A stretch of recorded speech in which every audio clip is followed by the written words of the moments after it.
No one tells you this about cleaning out a loved one's house. The moment you move the first item, you realize they're never coming back. Hi, I'm Paige, and welcome back to Living with What Remains. This week, we're covering cleaning out the house as the executor. 5 months and 2 days after my father passed away, I sold his house. 15 days before foreclosure. But before that could happen, my family and I had to clear out an entire lifetime of belongings, including 2 attics, while we were all still grieving. Every weekend we drove 1 hour and 15 minutes to my dad's house. At first, it was one day. Then it quickly became both days. My family, who I call my Executor rocks and mini rocks, showed up to help. But something happens when you walk into a loved one's home after they pass away. You smell them. You see everything exactly as they left it. And suddenly, no one wants to move anything.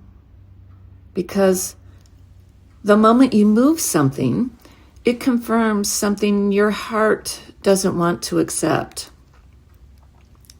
They aren't coming back.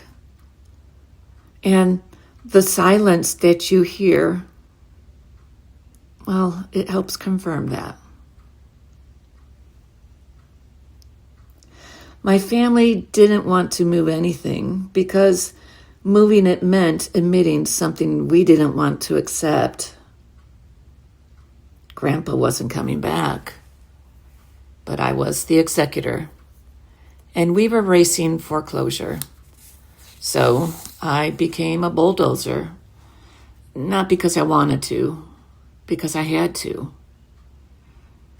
Every item we picked up held a memory, but we still had to keep moving. We sorted the entire house, Goodwill piles, estate sale piles, trash piles, rooms full of knickknacks, and 2 attics we hadn't even touched yet. My family needed time to grieve as they uncovered items. Sometimes they would stop and feel those moments. But as the executor, I didn't always have that luxury. I would feel the emotion, cry, and then block it because the work still needed to be done. In 2.5 months, we made 22 trips to that house.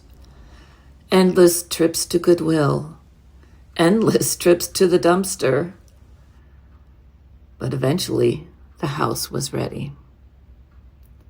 And 5 months and 2 days after my father passed, the house was sold. Just 15 days before foreclosure.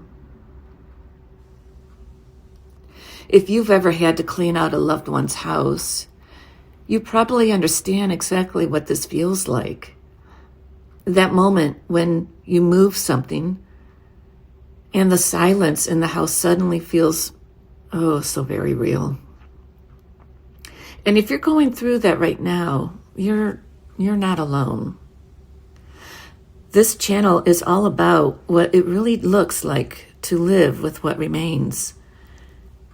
And next week, I'll share what happened during the estate sale, an experience I wasn't fully prepared for.